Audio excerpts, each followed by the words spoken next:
What is up, guys? Welcome back to the channel. Today's reaction video is Australia versus the United States. Who would win military comparison? Okay, I'm going to say right now I think the United States is going to win.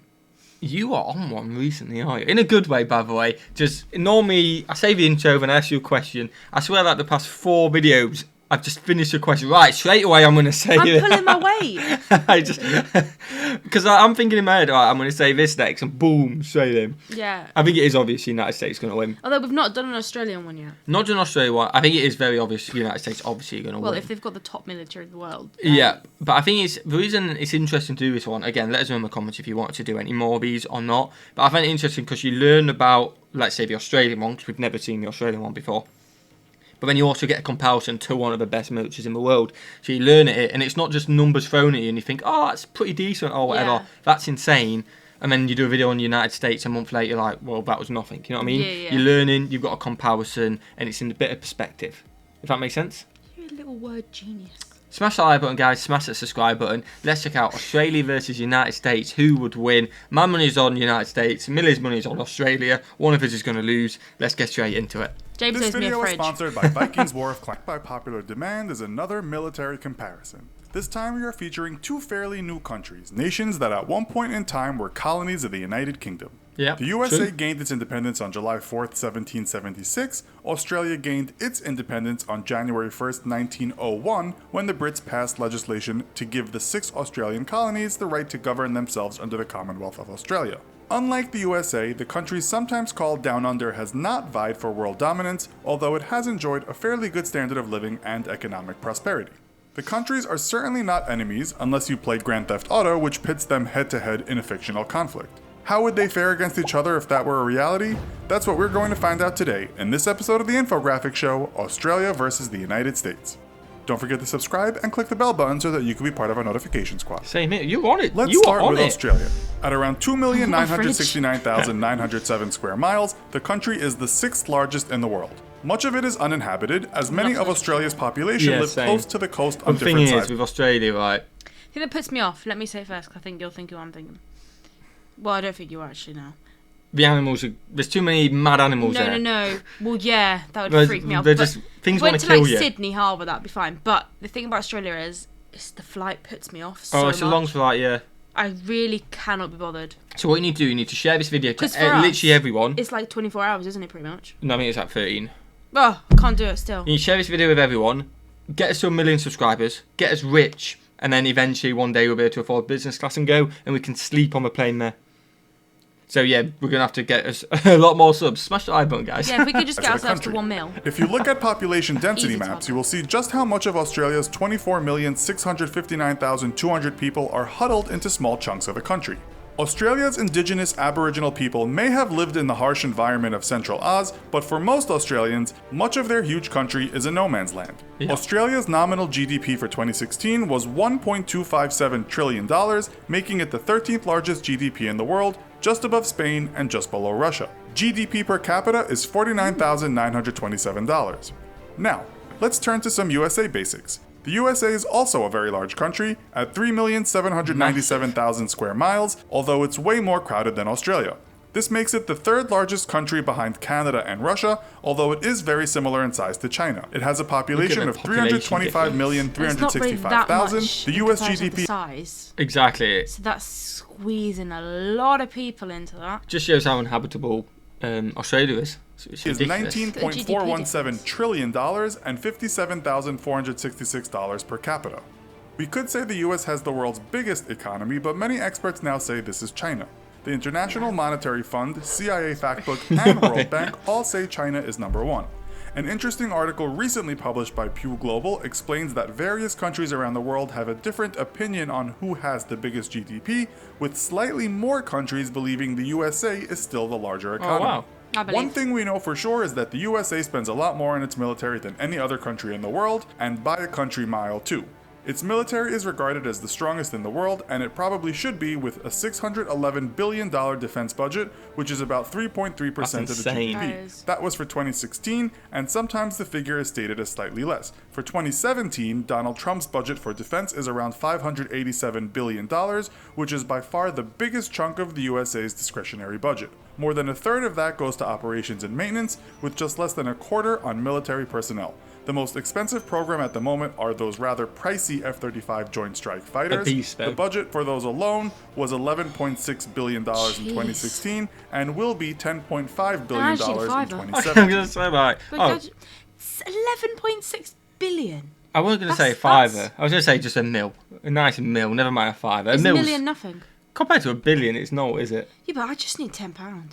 Yeah, you could do £10. Send it our way. Anyone, please. Donald Trump. Who's the new president? Biden.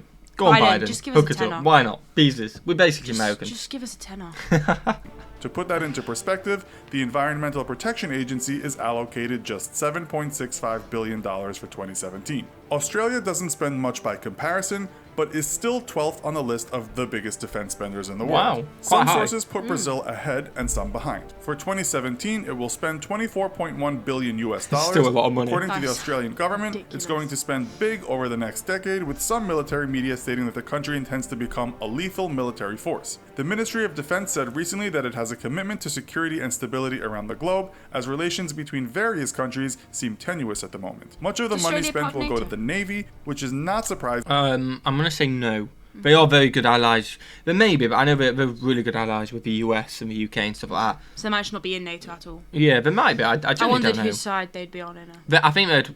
Correct me if I'm completely wrong in the comments and make an idiot of myself, but I'm 99% sure US, UK, Australia, and obviously Canada in there as well, ridiculously close bonds with allies and stuff like that. Ooh, rest of the world. Given the country's geographical location. It has also joined in the spending frenzy on the aforementioned F-35 Joint Strike Fighters. What do these two countries get for their money? In terms of feet on the ground, out of the USA's 325 million people, 1.3 million are active military personnel and a further 811,000 active reserve personnel. This is much larger than Australia's 61,000 active personnel and 21,000 reserves. I didn't mean to laugh. Not surprisingly, the USA also has a lot more land equipment. In total, it has 5,884 tanks, 41,000 armored fighting vehicles, 1,934 self-propelled guns, 1,299 towed artillery, and 1,331 multiple launch rocket systems. Only China and easily Russia outgun the USA when it comes to tank strength. This also includes some of the most fierce land equipment ever, consisting of the mighty M1 Abrams tank, the world's best according to some pundits, the M109A6 Paladin self-propelled gun. You're just looking around just see if kangaroo I'm just looking around, just having a little... Get my head around things. Tried and tested POW anti-tank missile.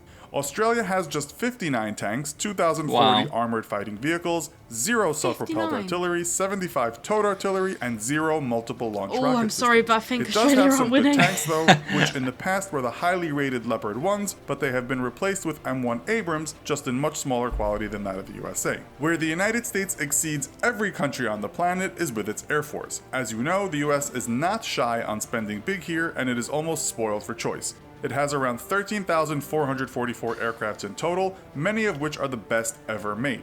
This includes scores of F-22A Raptors, F-16 Fighting Falcons, F-15E Strike Eagles, and the expensive F-35A Lightning II. The US also has a large fleet of the McDonnell Douglas CF-18 Hornets, some of which have been converted to FA-18E Super Hornets. We already know Australia has spent on the F-35, but a rather startling piece of news emerged in September, and that was that its 2 brand new F-35s have a major problem. They don't work, according to Australian media. The USA has also had its fair share of problems trying to get these things combat ready.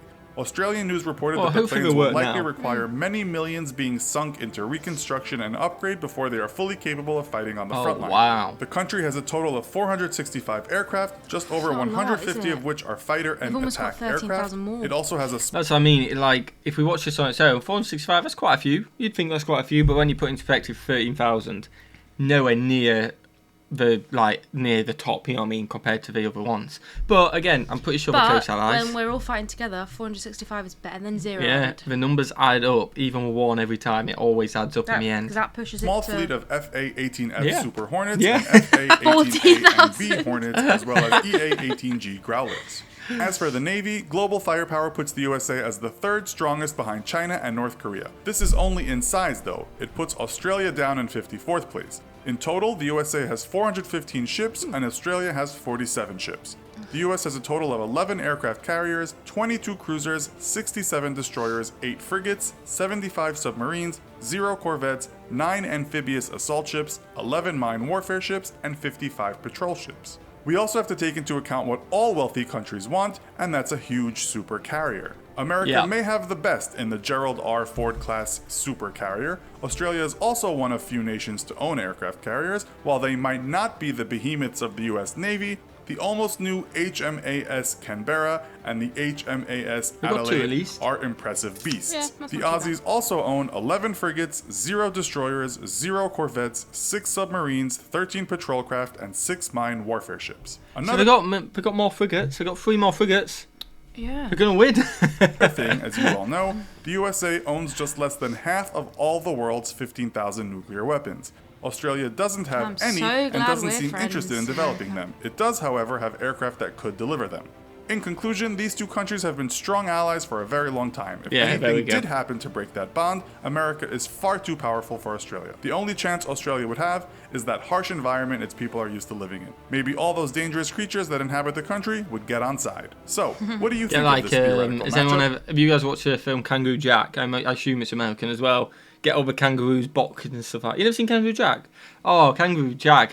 I literally spent my whole life just watching Hannah Montana and High School Musical. Yeah, I'm pretty sure it's called Kangaroo Jack, and it's the boxing kangaroo in Australia. Oh, let us know in the comments if we should react to that. We are going to try and work on reacting to movies at some point. Goonies is a must and stuff like that. Can't promise at the moment. I just need to figure out how to do it. I need to speak to Kabir Considers if he wants to hear me out, which I imagine he will do. He's a sound person. But yeah, enjoy that. Enjoyed it. Good job with Friends. It's good. Good job with Friends with America. Good job with Friends with Australia as well, because I've got a few and all the numbers add up. Smash the like button. Let us know your thoughts in the comments below. Smash the subscribe button as well. What should we do? Have a fantastic day. And we'll see you legends in the next one. Peace.